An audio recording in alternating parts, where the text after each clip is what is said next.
In this episode of Velocity Labs, we're making things 20% cooler. Oh my god, really? What? Alright, as cool as this manifold looks, and I think it would look amazing sitting in the engine bay as is, just in the bare metal, that's a lot of heat to account for. Not to mention potential burns, which I really don't want to deal with. So we're gonna go ahead and heat wrap this thing. Alright, so here's the Redjack T3 Twin Scroll manifold. I've had this for a few months and it's been sitting in my garage, and now it has a bit of surface rust on it. So we're gonna go ahead and clean that up first. No, a little bit of surface rust isn't going to hurt performance or longevity, and it's gonna be covered up by the heat wrap anyway, but I just can't live with it, so we might as well clean it up. And I have just the thing that'll take off that rust lickety-split. It's some phosphoric acid from Home Depot. The bottle says it's for etching concrete floors to prep them for paint, but the reason I originally bought it and used it was to clean the rust out of Bugford's gas tank, which worked awesome, by the way. Anyway, you'll definitely want some sort of containment for this process. I find that a large bucket works great. Just gently pouring it over the steel will remove a lot of the rust, and some of it will need a little bit of light scrubbing. Oh, and technically it's not cleaning the rust off or removing it. What the phosphoric acid is doing is actually converting the rust. Phosphoric acid reacts with iron oxide is rust, and then it converts it to iron phosphate, which is cool. It's science. Alright, so I'm not sure how well you can see it, but this is pretty surface rust, like right here. And I literally just, since it's coated, take my finger and rub it off. And literally, I can just rub the rust off with my finger. For the heavier bits of rust on the manifold, I grabbed a gray scuff pad and soaked it in the acid, and then just gently scrubbed the manifold to get the rust off. Doing this job was a breeze.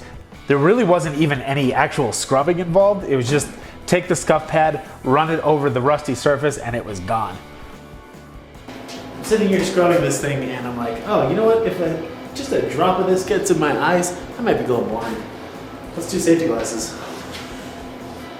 Because this is definitely acid. Oh, and even though this acid is fairly mild, it kind of goes without saying that you should definitely want to protect your skin and eyes when you're doing this.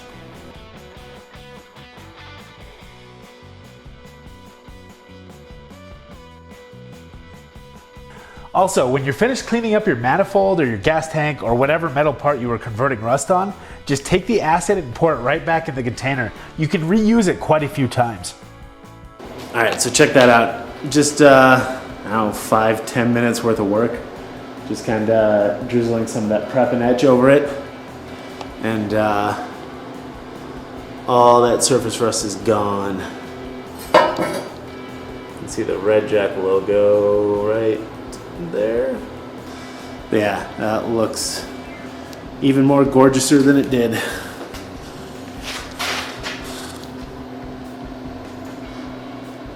Should have got I don't know if I got a shot of this side, but this side was really rusty too. Rust free in 5 minutes, not bad. All right, that looks awesome. Now let's go ahead and wrap this thing.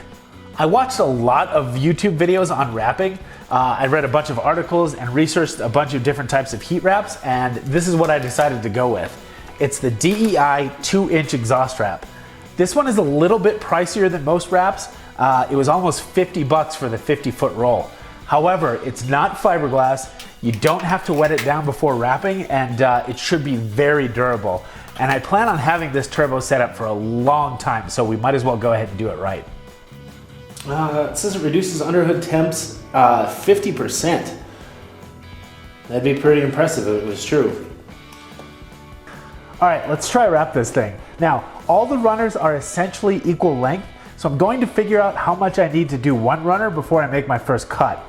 After that, I should be able to cut them all the exact same length.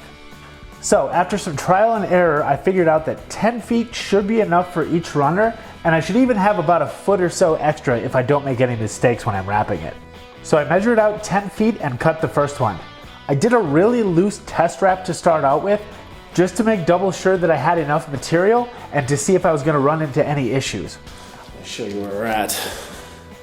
That's just kind of a sloppy start to it, but it's going to be hard getting all the way around the collector.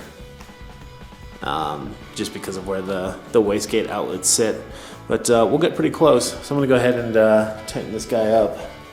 I did find that it was going to be difficult in the tighter areas and close to the collector, but everything looks good though, so I went ahead and started the wrap.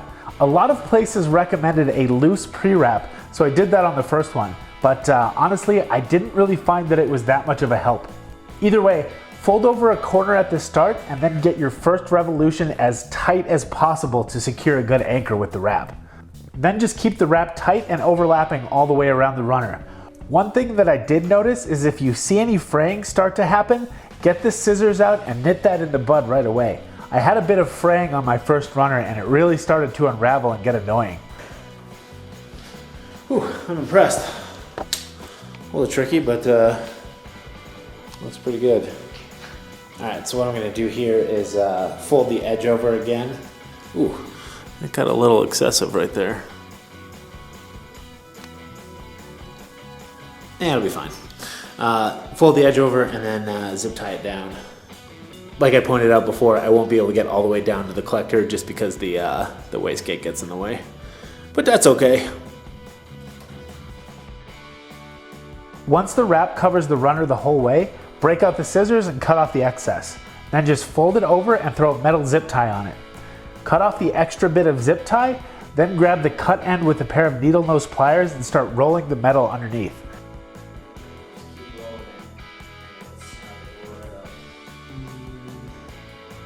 Not that much. Just roll it under. This will get a lot of leverage on the zip tie and tighten it down super snug. I ended up putting 2 metal zip ties on each end just for safety and because I like being redundant and superfluous. Which is also good. There you go. All right, I'm just gonna stick you guys on a time lapse here for the last 3. I just wanna make sure I get a couple extra close-up shots here of how good this looks after the acid bath. Looks brand new.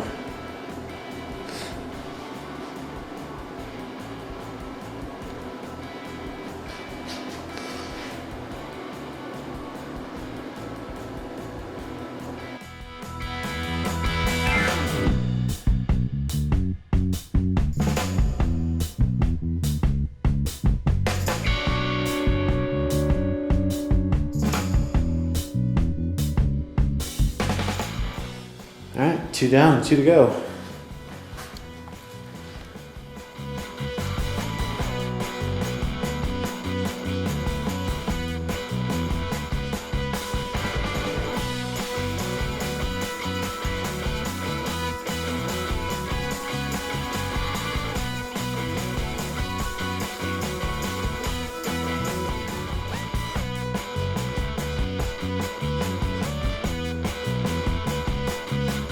We're on the final piece and it's gonna get tricky right here because I literally don't really even have enough room to get a piece through that gap because that is tiny. So it's gonna be a tight squeeze in there.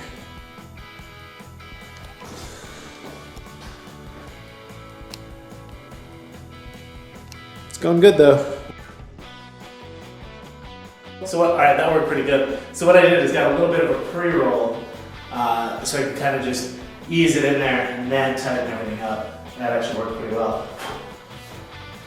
So I made it through that gap okay.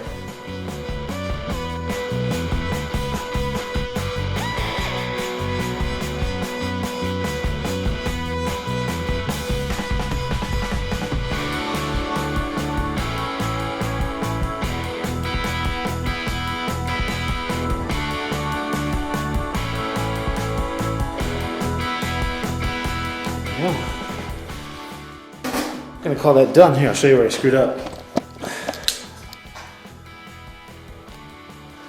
Actually not bad for my first header wrap job, or exhaust manifold. Oh, right here. So you can see right there. I was wrapping from the top and I missed that part right there, unfortunately. But not a big deal, and I can always take it up.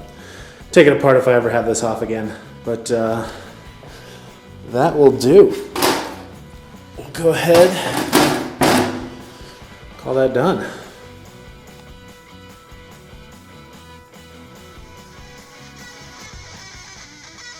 All right, that actually looks pretty good. I'm happy with how that turned out. It looks pretty decent. Hit subscribe. Next up, we're gonna be heading back to Willie's. He's gonna be fabricating our downpipe, getting our dump pipes and our wastegates installed.